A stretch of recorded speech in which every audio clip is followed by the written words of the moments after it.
So happy to have you here at this Hôtel de l'Industrie, which is a historic place where great minds have long debated about the future of industry, convening between financiers, between industrial people, between inventors, to prepare some great moments, to prepare the French Industrial Revolution, and to think and to debate about the future of economy, of progress, and society.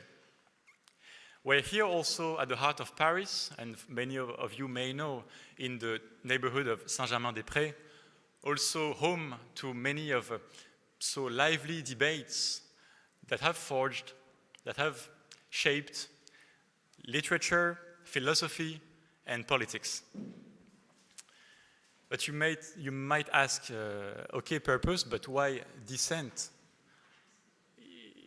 Isn't purpose about unity? Yes, it is, of course, but you may know also that purpose is not exclusively found in comfort. It is forged in conversations, it is forged by the dialogues, by disagreements, and we'll be exploring this afternoon. Also, purpose is being put to the test somehow in difficult times. So common courtesy prevents me from quoting any Frenchman here, because we have some friends from Oxford, but I have those words of Dickens, you know, it was the worst of times, it was the best of times. So the idea here and the key word this afternoon is about having conversation. You'll have conversation on stage with leaders, investors. We'll have conversation between you, between peers. Also conversation, and that's really important for us, between research and practice, somehow. So yes, by the way, beware, dear friends. There are some strange animals in the room. We call them researchers. You might be sitting next to one of them, so beware. You might even be one of them. Just kidding. And yes, some researchers will be also hosting you and waiting for you in different rooms. There are 3 rooms pertaining to this one here on your left, one in the library just on the right before entering this plenary room, and one a bit downstairs. So 3 rooms to help you work a little bit during the breaks. So it's going to be a busy afternoon. And my only word is, okay, let's channel the spirit of conversation. Let's challenge our ideas. Let's challenge our assumptions. And yeah, let the discussions begin. I'm happy to introduce you to Rodolphe Durand, who is founder of HEC Sustainability Organizations Institute, who is also the holder of the Joly Family Chair in Purposeful Governance. Thank you, Rodolphe, for being here.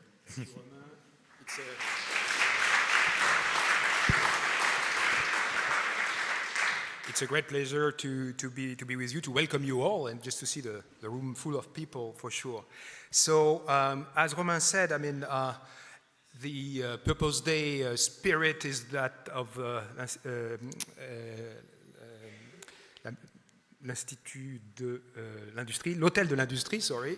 I was bugging because I wanted to say it's also the spirit of the l'Institut SNO Institute, which is talking and making people cross their ideas. So we are very, very proud just to organize this Purpose Day with Oxford University, and Rupert and all his team will be with me also on stage. The researchers, the strange animals Romain mentioned, are 3 people from Oxford, 3 people from HEC, but we also have some special guests from Italy, and I want to thank Politecnico di Milano just for joining forces with us, because we think that this idea of purpose at the times of some headwinds coming onto us, it's also perhaps a European project. So it's it's an honor for us just to have our friends from Italy joining as well. Before I actually leave the floor to Rupert for some final words of introduction and the welcoming of Marie Ekeland on stage, I want to say to share with you 2 preliminary thoughts. The first one was sort of inherited from the first Purpose Day that we had 2 years ago, is that actually purpose is not CSR. So that's the first, I think, idea that we need to think about.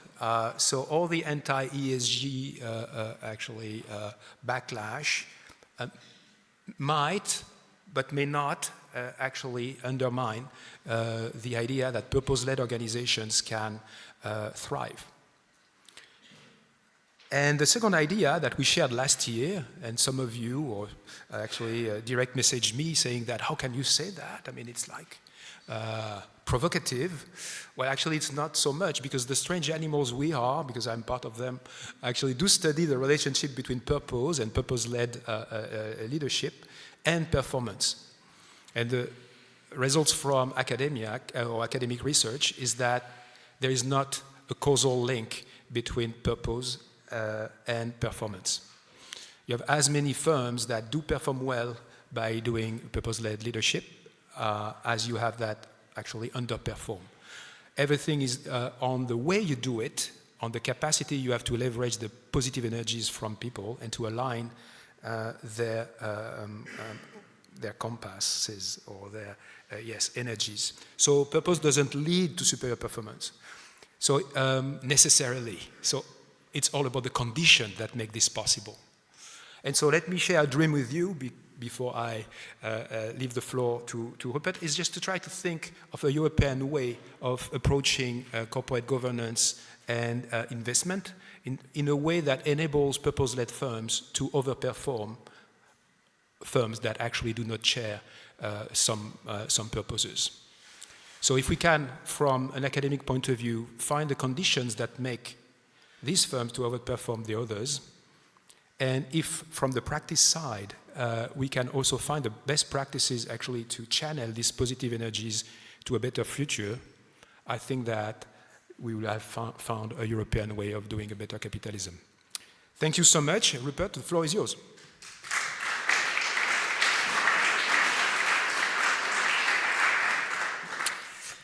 Well, thank you very much to Rudy and colleagues for allowing Oxford people to come to Paris. I know that we have a small thing called Brexit that normally stops these type of interactions, but it's a real pleasure, a huge pleasure for us, for the Oxford contingent, to be joining you for the second year here in Paris. So thank you so much, Rudy and colleagues, for including us in this. So just before we get into the first real meat of the afternoon, it's my pleasure, of course, to be interviewing and discussing purpose with one of our keynotes who I'll introduce in a moment. Let me just mention one thing that we have been doing that drives the purpose of the interaction between Oxford and HEC Paris. I chair something called the Enacting Purpose Initiative, which is a multi-institution partnership between the University of Oxford, the University of California at Berkeley, the British Academy, HEC Paris, the University of Melbourne, and also a couple of sort of industry or professional partners, including Federated Hermes. And this is an initiative which is trying to uncover how and why purpose matters for organizations, but also what firms can practically do to make sure that purpose intent is translated into purpose action. And often that's where these public statements about purpose fail, because the people inside the organization just don't understand how to behave differently when they've been told what their purpose is. So this is a multi-year, multi-institution partnership, and we're on our sort of report number 4 or 5, and we met last night, in fact, with a group of major European companies. I'm pleased to announce that we are in the closing stages of writing a new report on the state of European purpose. And Rudy illustrated or alluded to the one idea that we're settling on, and I'd be interested in discussing with any of you here today, talk to Rudy or myself if you have views, but we're interested in this notion that there is a particularly European capitalism approach to the idea of purpose, as distinct from either American capitalism or indeed British capitalism. And we've been exploring this with these major European companies over the last 6 months. So it's an exciting project and one that we're hopeful will result in a really interesting report in about May this year. So find us if you've got views on that subject. Before we kickstart just covering the agenda, let me just ask the people who are in the research rooms to stand up as I call you, because I'd like people to know who you are, and I'd encourage you strongly to go and make sure you visit them, engage with them on their research. They do wonderful, really groundbreaking work on the state of purpose, and they are the reason why we're here. It's to learn and engage with and discuss with them the work that they're doing around purpose. So as I call out your name, please stand up. Hilary Hoyt, where's Hilary? So Hilary right at the back from Oxford. Welcome Hilary to Paris. Hilary's work focuses on how purpose starts at home. Okay, making sense of things inside the organization in their local environment is something which is really important, it seems, to the progression of purpose. Secondly, Andrew Montandon, where is he? Where is Andrew? There he is, Andrew, HEC Paris. Andrew's work, and forgive me if I summarize these incorrectly, but I'm going to give it my best go, is how purpose can help to sense make for employees. It can help organizations to make sense of what they do and what they stand for employees. Andrew, thank you very much. Chiara, where's Chiara? There we go, in the background, in the back there. Chiara joining us from Polimi, Graduate School of Management in Italy. Thank you very much for being with us. Chiara's work is focused on where purpose starts, or questioning where purpose starts, inside or actually maybe outside with consultants. And it's a really interesting tension there. So please see them in the library, which I think is, I was wrong, that one over there. Then the second room is the 3 living rooms, and in that room we have Coco. Where's Coco? There we go, Coco there. Coco, welcome. She's HEC Paris. And this is around gender inclusion and gender equity in purpose. Kevin Miner, where's Kevin from Oxford? There we go, Kevin. So Kevin's work is around purpose, how purpose is co-created often and evolves with many different voices over time. And then the third in that room is Alex Russler. Where's Alexander? There he is, from Oxford as well. And he picks up on how purpose can in fact be very challenging for organizations in various settings. So that's the second room. And the third room, which is the room of 3 consuls, which ironically only has 2 presenters in it, is the one that's down the stairs. And that has Pauline. Where's Pauline? There we go, Pauline Asmar from HEC, I should say. And this is around her work focused on how purpose acts as a buffer, as a protection for organizations. And finally, Luca Manelli. Where's Luca?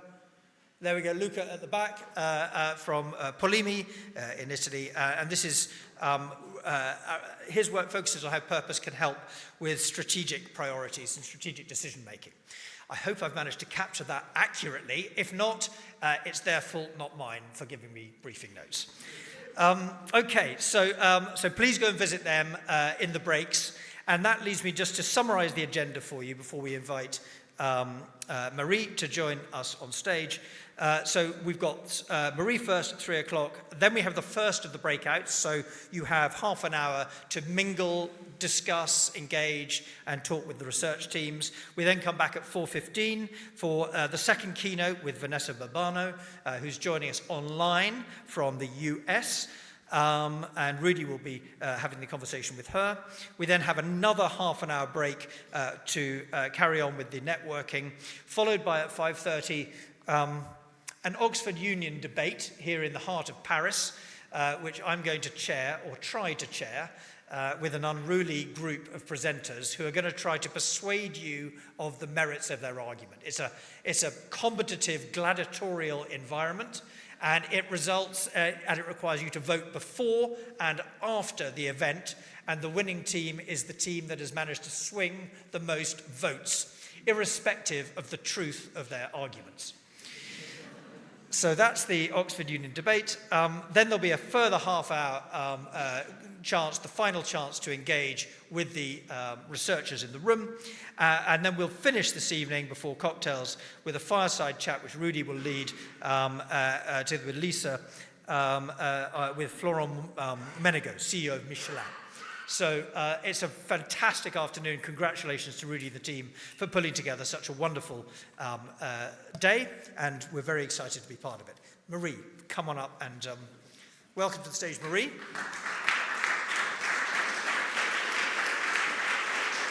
Thank you. I feel rather nervous introducing someone with such an incredible pedigree. This is someone who has been a true innovator and pioneer when it comes to purpose-related investing. But very briefly, for those of you who haven't Googled her and searched her in the same way that I have, or stalked her, as we talk about it in the UK, she started her career at JP Morgan before moving into private equity at Crédit Agricole. She then joined a VC company, a private equity company, which led her, I believe, to her first and France's only unicorn investment, which was Criteo, which is the online advertising services platform, a phenomenal success story. You then, after that, became a multiple board member in different boards before founding your own firm, 2050, which invests in environmentally regenerative technologies. So it's a huge pleasure to be speaking with someone whose focus is on impact-based investing, and I look forward to our discussion. But Marie, first of all, over to you to open with some remarks. Thank you. So I think, Ben, okay, I'll do that. Before we had the conversation, we thought with Rudy and Rupert that it would be interesting for me to say a couple of words around 2050 and what we actually do there. Maybe as an introduction, one thing that I realized after being a VC for more than 25 years is the power of money. When you're investing, you're absolutely not predicting the future. It's not putting money in machine slots in Las Vegas. When you're investing, you're shaping the future because it's a lot of, you put energy in one direction and not the other, and so there's way more chances society is going to go in that direction than if you do it in the other direction.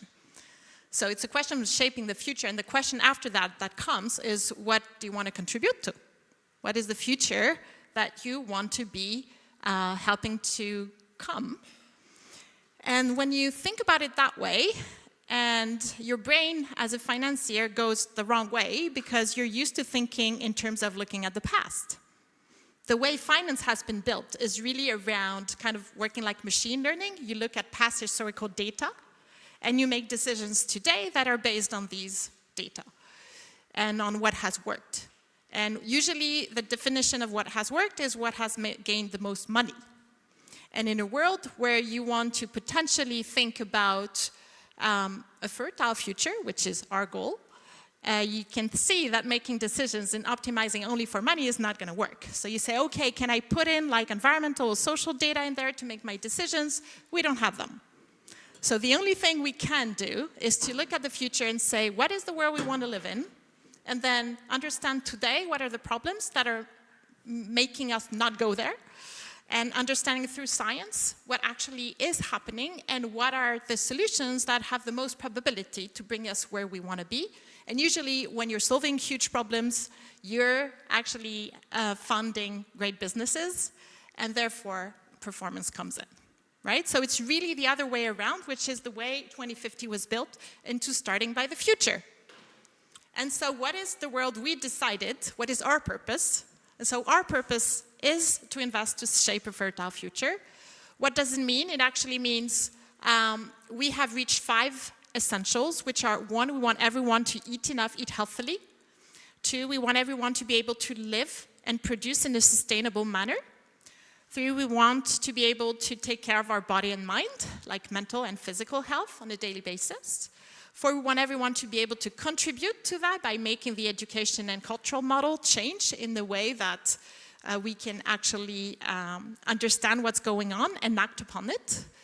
And 5, we want to put trust back into the economy and society by having insurance model covering us on new risk, financial model allowing long-term to happen, and media industry or information, AI, allowing democracy to function. It is holistic, as you might have noticed. And so we needed to start by something. You cannot like grasp the whole thing at once. So we started by everything around climate change, which is one of the root causes. But whenever we invest in a company, we actually ensure it's not breaking the rest, right? So it's not creating harm on health. For example, if you invest in something around the environment, like a solution around decarbonization or something.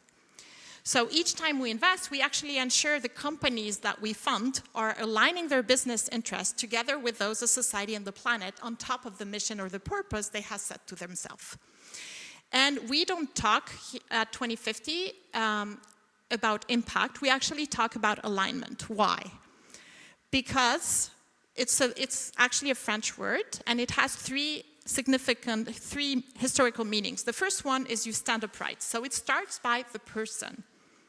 Are you in line with your own purpose as a person? Are you doing what you think you should do, what you feel you should do? So are you standing upright?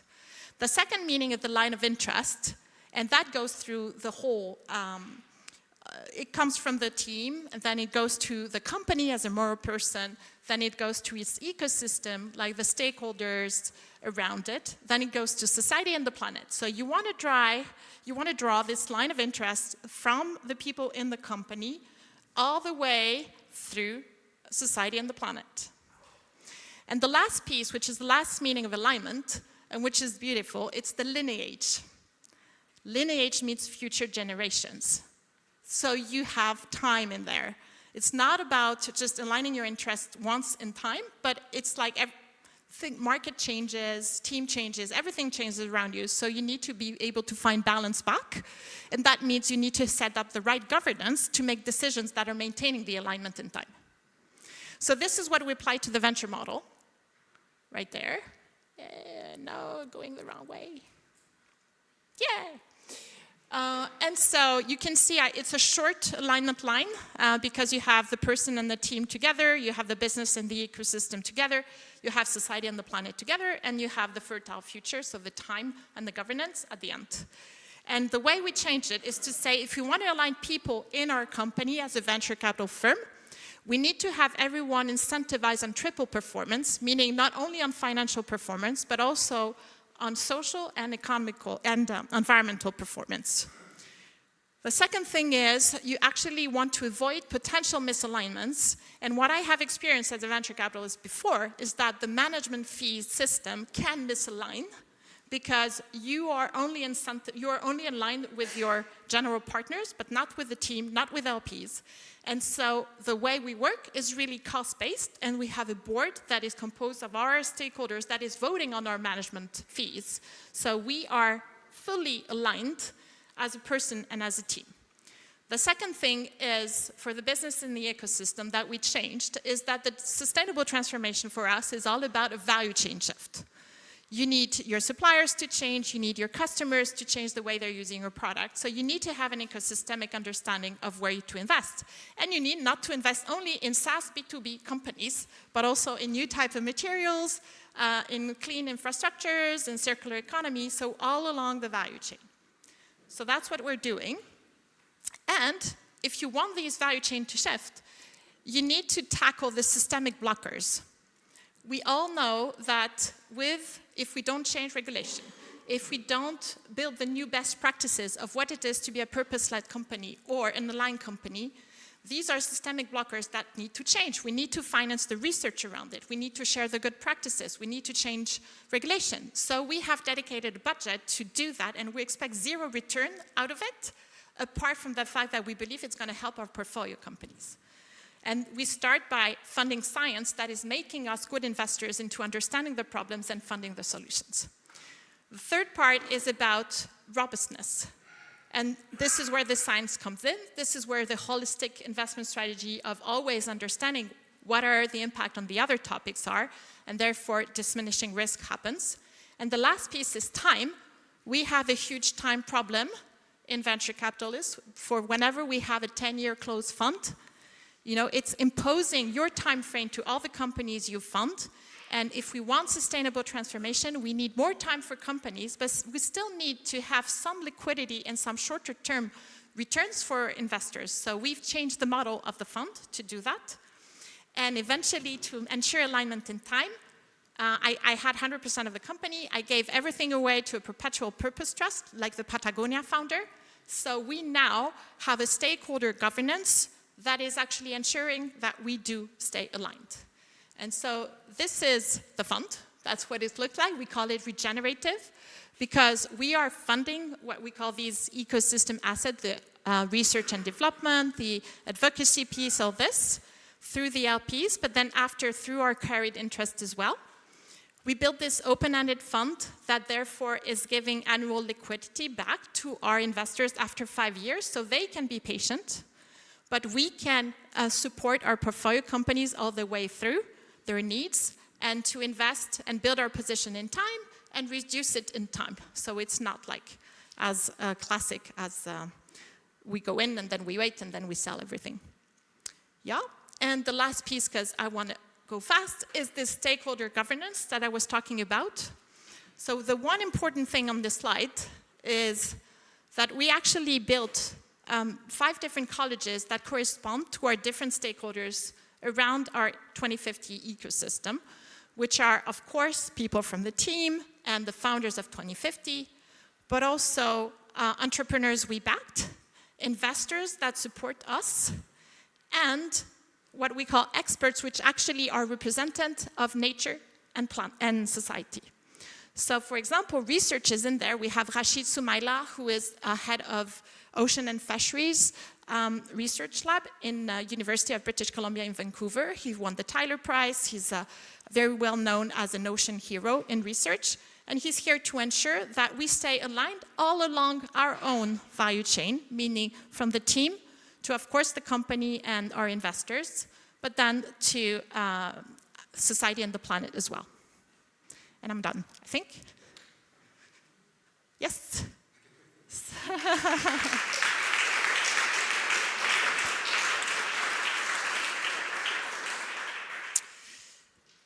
I hope it was not a lot too much because no, that was a perfect introduction.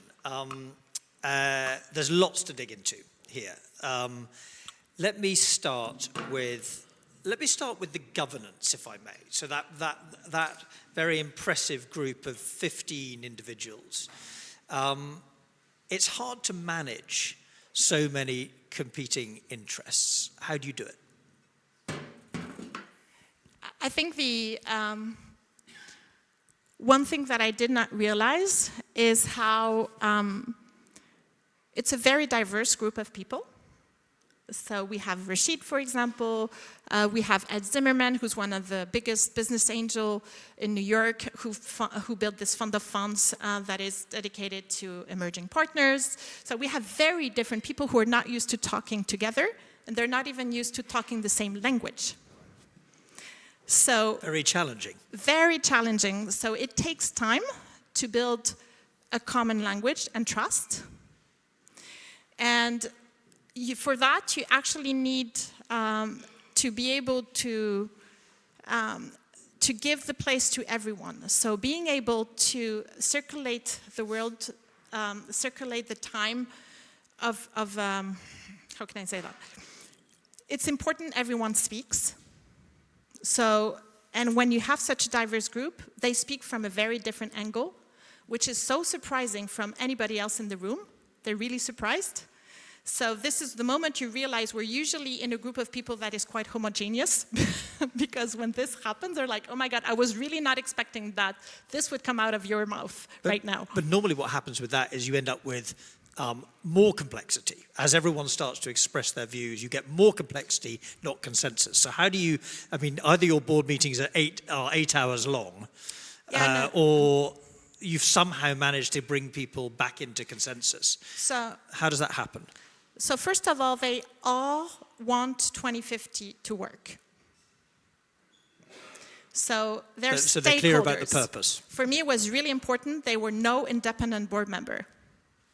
because they actually want it to work. They all have business with 2050 on one side or the other, and they choose to be in that business relationship because they want us as partners and they want the 2050's mission to be achieved, basically. So we have a common ground of where we want to go together. You know, the North Star, or if we're navigating together to the direction that is shared, it's very explicit, and we all want to reach that. Okay, well, this is obviously very helpful. That's really helpful. So, let me then take you back.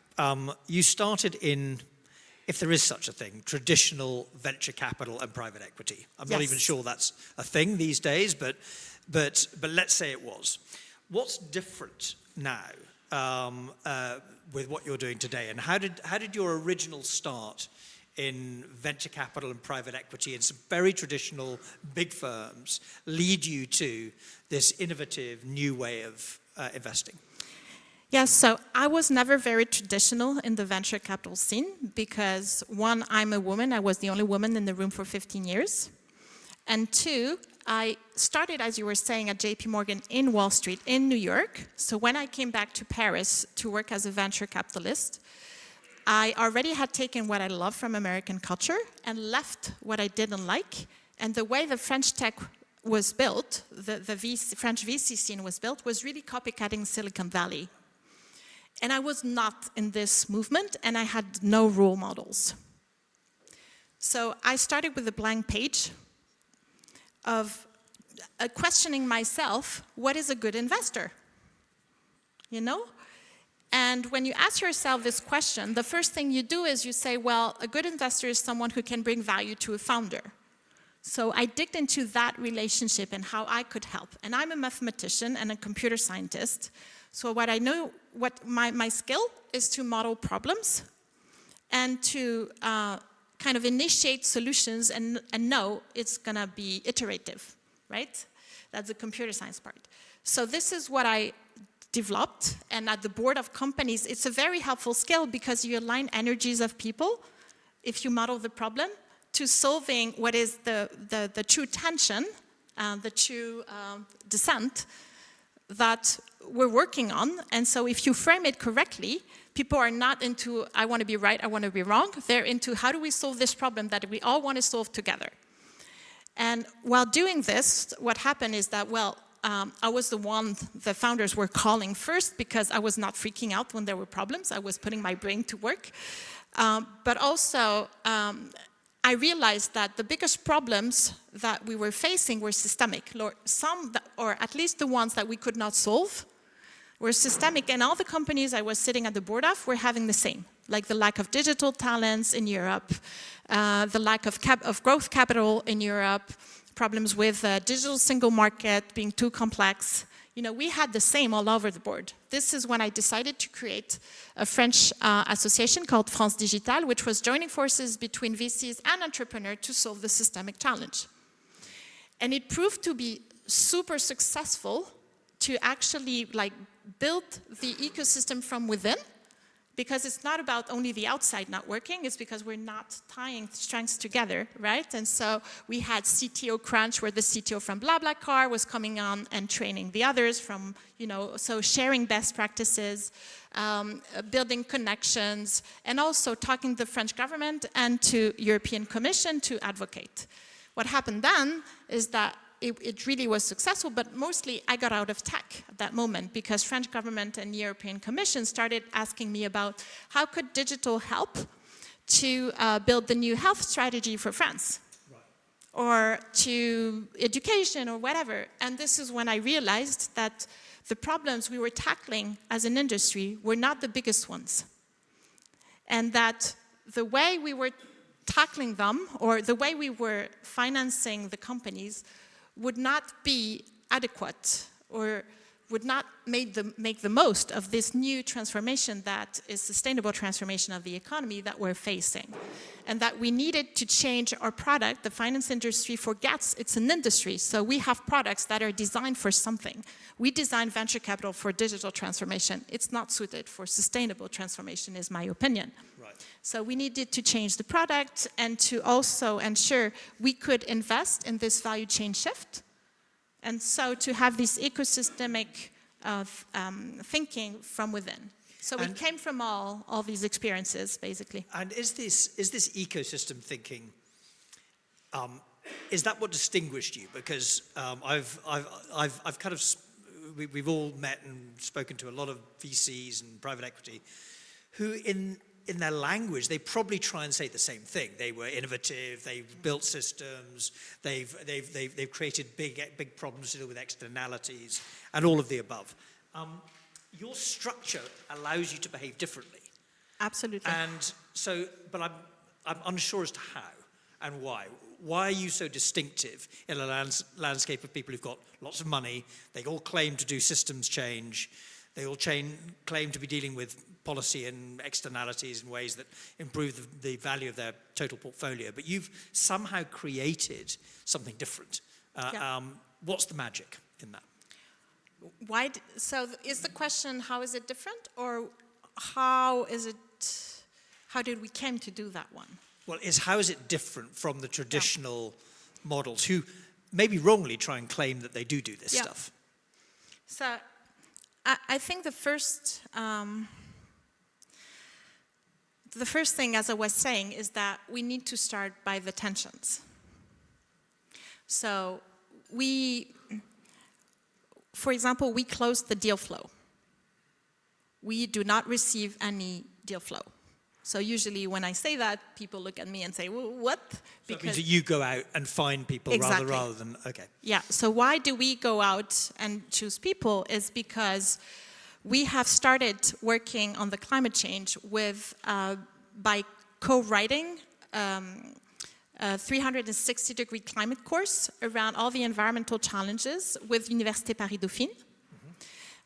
So it was about understanding the carbon cycle, understanding the biology behind biodiversity loss, the IPCC scenarios, what it actually means for the world, for the different geographies, but also the different economies, the history of energy, what's the history, where are we going, social sciences, and from that we derived an investment strategy.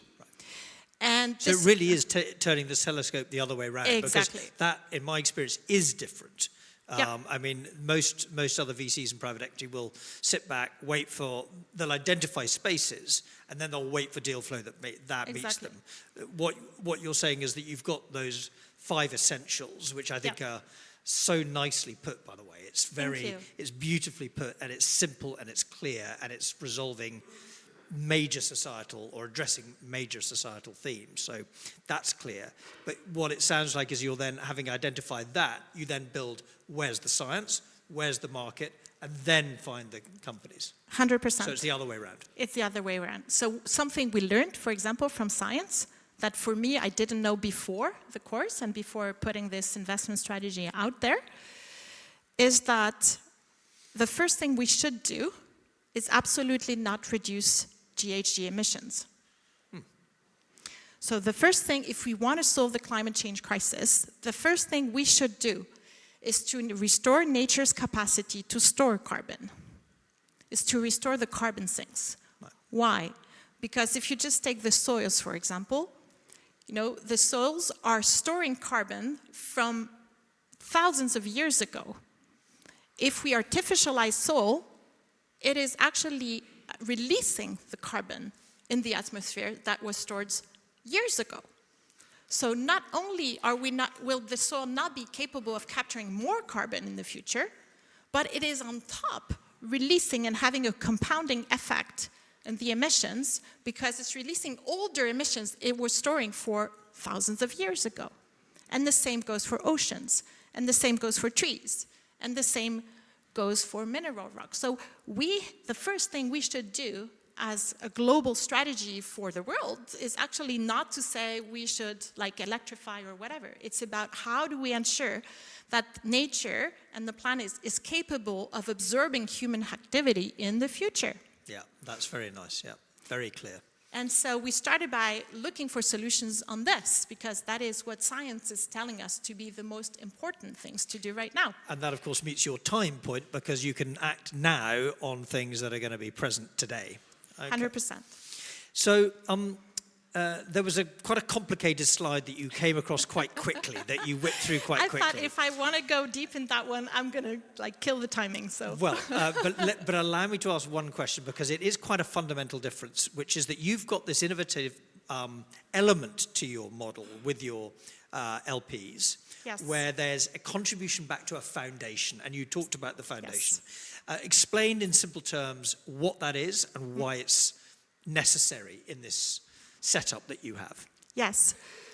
So we could not have done this whole deep dive into the climate course with Dauphine if we didn't have this. The foundation. The foundation. Like, the way it works basically is we have this ecosystemic investment strategy by saying, if we want the ecosystem to shift, we need to invest in companies all along the value chain. But same thing as digital, when I founded France Digital, we have systemic blockers. So it can be like a lack of talents, so education problems or sharing of knowledge. It can be best practices to build, because today, if I feel in the sustainable economy, the same energy I felt in year 2000 in digital economy when I was back in New York and JP Morgan, we're at the beginning. So there's a lot of research to do. We cannot ask companies in year 2000 to be agile when this whole methodology was built in the next 20 years. We're at the same period of time. We need to build these best practices in research, and we need to build the knowledge. For that, we have this 10% of the LP money that goes into funding this research and these commons assets, because this course we built with Dauphine, it's not about making us smarter. Of course, we do it first because we believe it's going to make us smarter, but it's in Creative Commons. It's fully available for everyone. It's a course that is now compulsory for all first-year students there. So it's deploying knowledge everywhere to have a catalytic impact, just like France Digital. And so the places where we act and we use this budget are around doing all these deep dives and sharing the knowledge to make it accessible for the many. It's about changing the cultural models, so to also make it even more accessible and to change what good looks like in society. If we don't change aspirations from people of what they want to become, we're not going to make that change happen. And it's about once we invested, how do you support the companies that you invest in a better way? What are the new best practices in terms of governance? What are the new best practices in terms of measuring the environmental and social impact? So we're founding partners of the Stockholm Resilience Center Foundation, where we're implementing the planetary boundaries indicators that they have we're beta testing them into our own companies, and we're feeding them back to them. So it's applied research. So it's all this we could not do without this 10%. And in time, because you have seen that our fund is open-ended, so we call it regenerative, because we will continue investing. So half of our carried interest from the team is going back to these commons to continue fueling that in time. Yeah, it's a very powerful model, that. It's very striking. And I know it looked complicated, but thank you for explaining it so simply. A couple of questions just to finish off from me, because we're then going to ask you to throw any questions that you've got to Marie. But first of all, it's often reported that there's a trade-off in investment returns between investing in purpose-related or ESG instruments and real business. Why is that wrong? So one reason and one example. Does it work? So one theory, one practical answer. Theoretical answer is the reason we have that in our mind is because finance has been built on math. In mathematics, you can optimize one dimension. So if you take performance, like financial performance on one side, impact on the other, like this, you have to choose. Are you saying, I am limiting my impact and optimizing on money, Or am I capping my return and optimizing on impact? And that's historically how people think, because you need to choose which dimension you optimize. In nature, there's no such thing. If you're part of an ecosystem that is thriving, and it's nurturing every different actors of the ecosystem, so that actor in the ecosystem can give back to the ecosystem, and you have a win-win relationship. So the reason, theoretically, for me, is that finance was built on math and not on biology. If we were, and we believe, and this is why we talk about alignment and not impact, because impact in everyone's head is a discount to performance. Where if you talk alignment, you see the win-win models. I can build a company that whenever my revenue grows, I will have more social impact, I will have more environmental impact. And it changed the way your brain is wired. Right? And so the practical answer, to give you an example of what it actually means in real life, is we invested in this company called Pebble, which is a Swedish company, which is taking mineral, so there's 10% of the natural CO2 capture every year, which is done by just the contact from the air to mineral rocks like olivine and basalt. And they are very common rocks. It's 80% of the earth mantle. So what this company is doing is just molding these rocks and putting CO2 in, another type of entrance, and at the end you get a clinker, which is replacing clinker in the cement fabrication, right? So basically you have a cement which is storing for 30% of its volume CO2 instead of emitting CO2 in its production, which is super cool. Problem and tension. Two of them. One, which is impact tension. Now that you can store so much CO2 with this industrial process, should you just go to store the maximum CO2 possible by getting the most material out there and just dumping it? Because you're just taking CO2 out of the atmosphere and you're having a great short-term impact on the atmosphere. Or should you have a more long-term, but then your impact by saying, I'm going to change the cement industry by transforming the type of materials they're using, but that means it's going to take longer, right? And so my impact is not going to be short-term, really acting on the Paris Agreement curve, right? And the tension, so the alignment work we made with having this kind of 360-degree impact showed them that if they were to dump all these materials in nature, they would have negative environmental effect on soils and all that, and so they should go for the latter. Right. Yeah. Final question from me is, you've got lots of people out there who are either leading businesses, thinking about new businesses, being entrepreneurs or investors. What's advice, what core piece of advice would you give us all on how to incorporate purpose into their, and impact into their strategies? I think what Rudy said in the introduction is really important. It's about defining clearly, it's about clarity on what is the purpose exactly. So if you have clarity, you can take these decisions that I just said about short-term versus long-term, but it's about how you implement it. And this is why this alignment methodology we have into how does that purpose actually trickles down into the whole organization. How do you measure success? Who is at your board? What does good look like? How do you ensure in all the decisions, because governance, everyone always thinks it's about the board, but it's about how decisions are made within the company at all different levels, right? So if that doesn't translate into these are the type of measures and metrics and things you should look at when you make a decision in the company, it's not going to flow.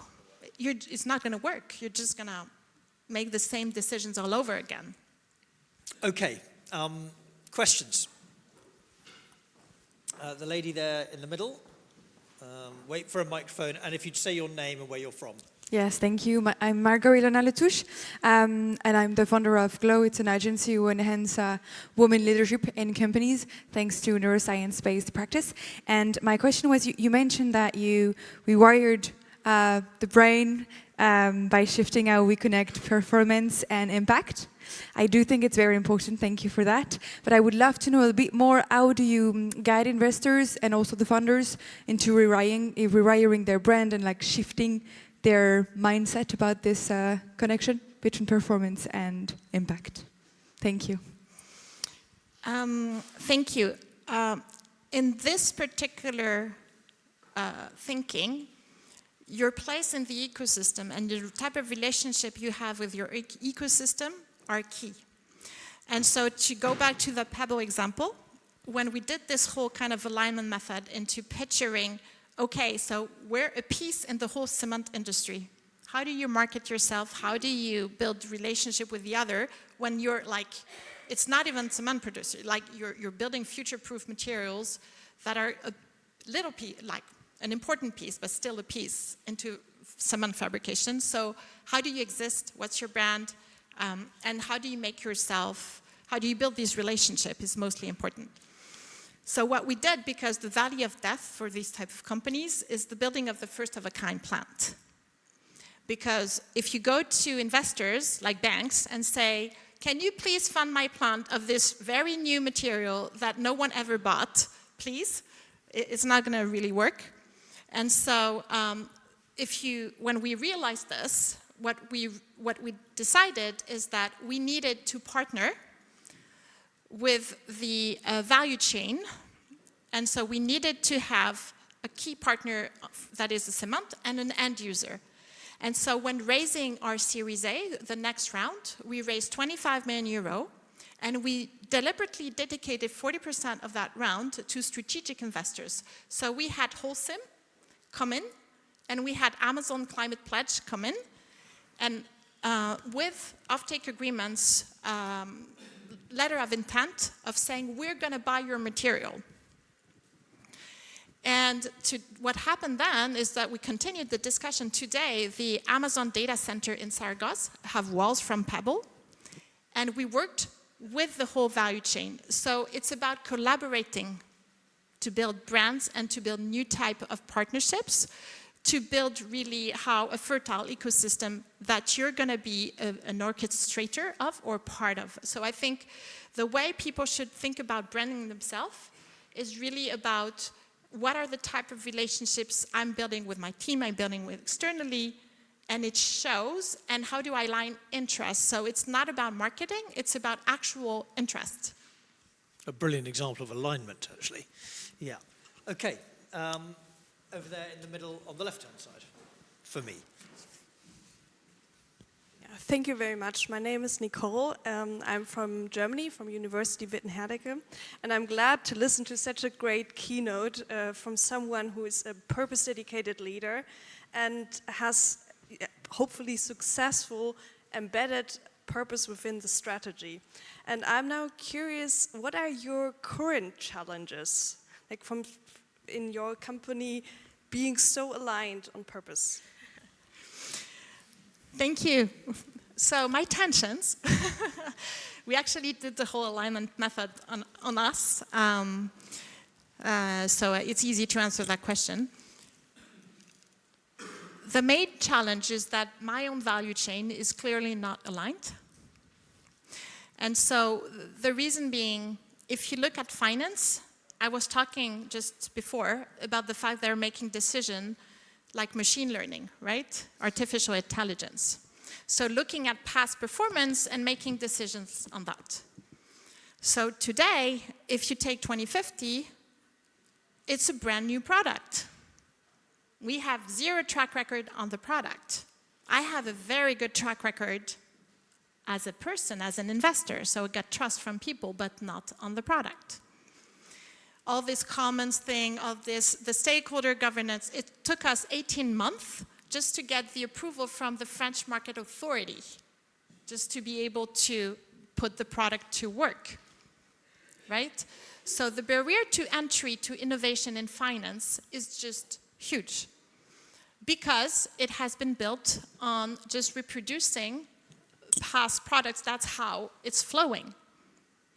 And so for fundraising purposes, I cannot talk to asset managers because they have a mandate to deploy money on existing products.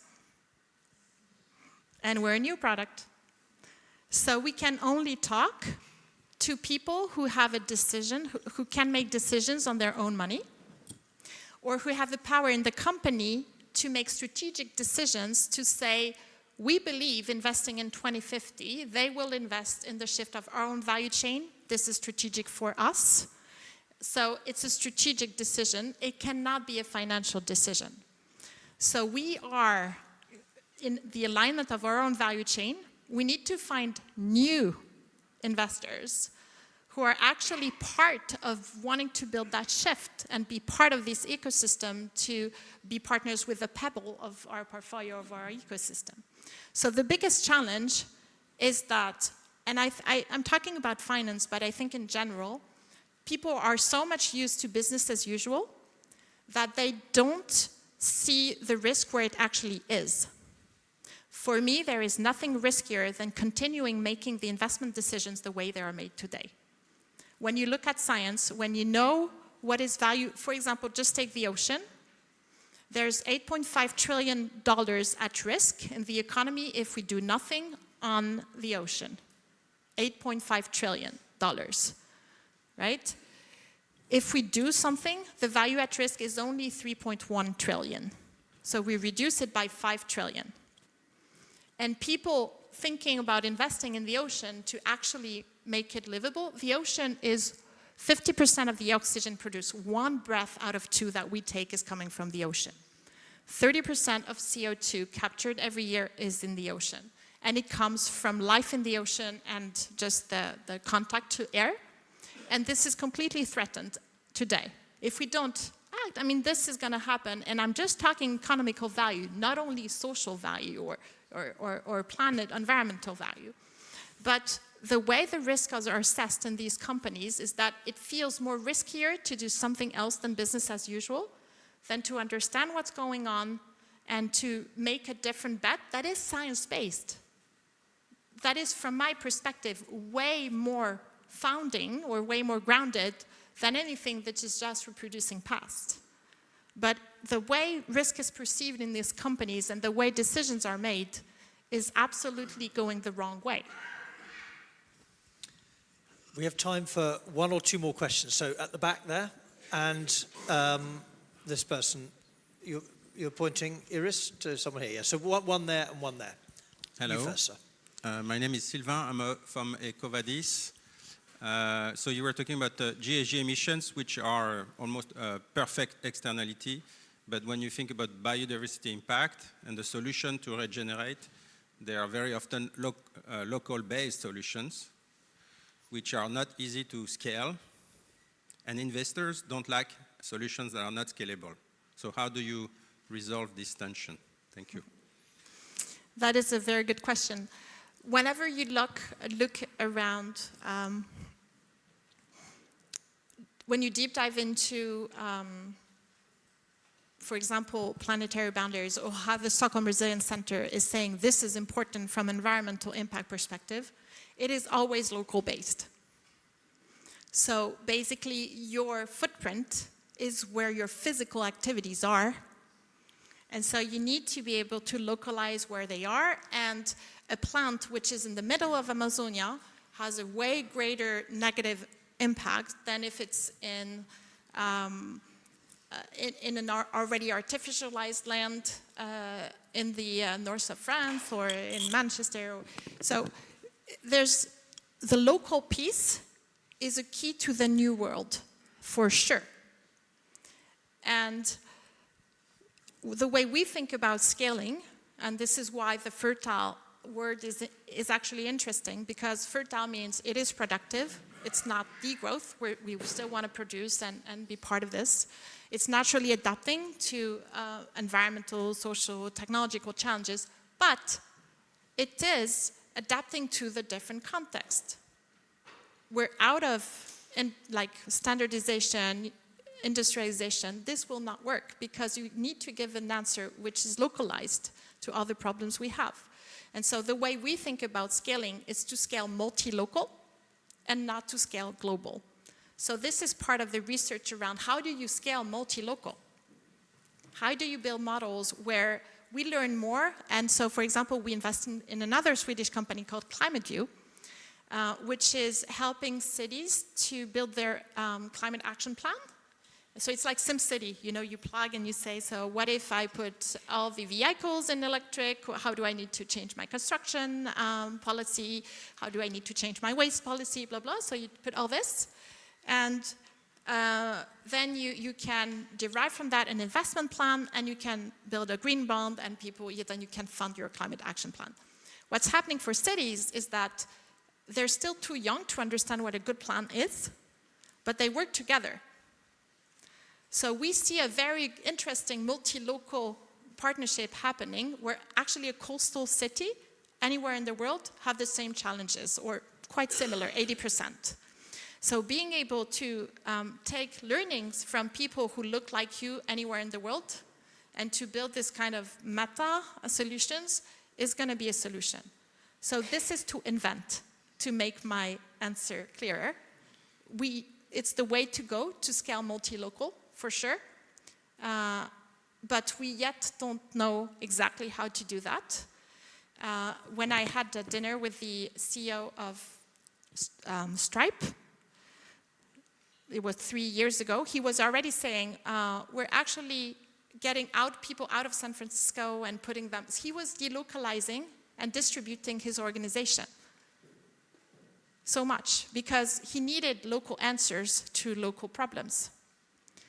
So that's what's going on. We are going to organizations that are going to be way more distributed, and that's super interesting from a governance perspective as well, because you need what is the level of autonomy you give locally, what can you extract from local answers to put and display to everyone.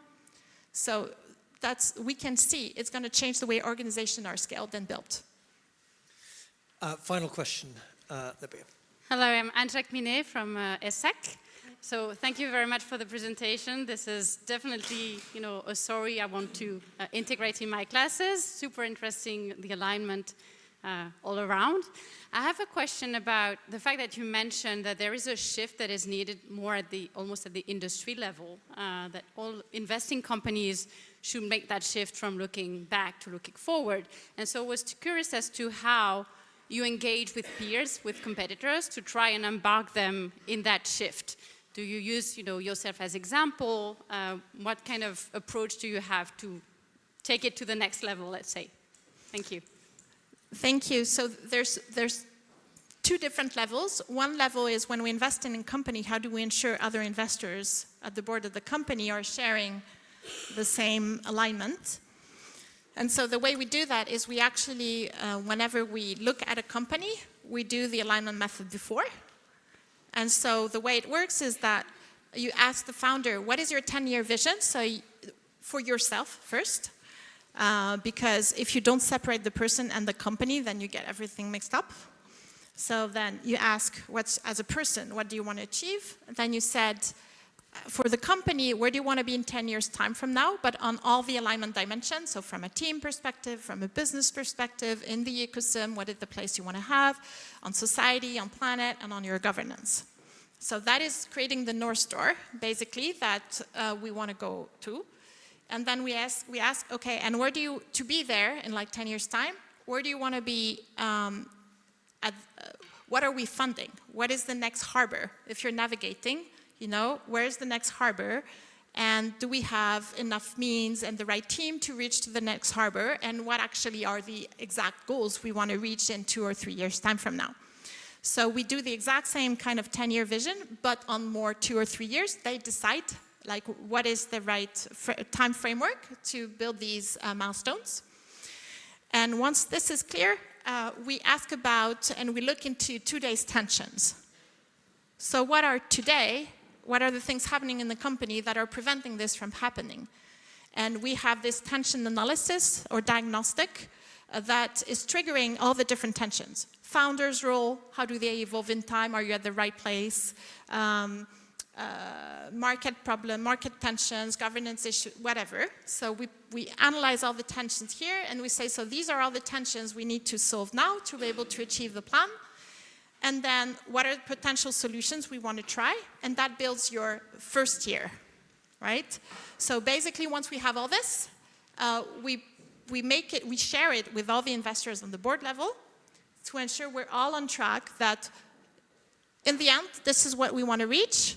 With this money, this is where we want to go, and we're going to start by tackling these tensions with trying these type of solutions. So we aligned like investors around us when we invest to be able to ensure we're all going to put our energy in the right direction, and we're going to tackle the right stuff.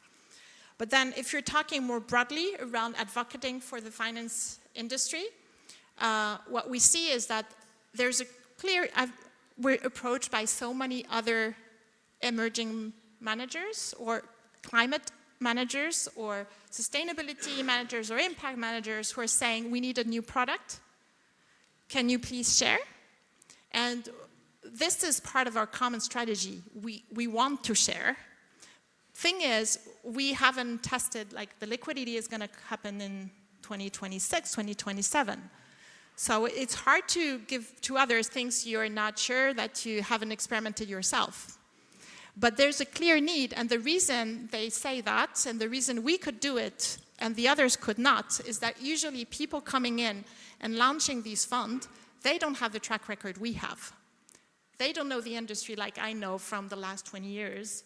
So it's very hard for them to design a new type of product, but more, they will not be able to fundraise because they don't have the track record. So please join me in thanking Marie for a very inspiring afternoon. Thank you. Thank you.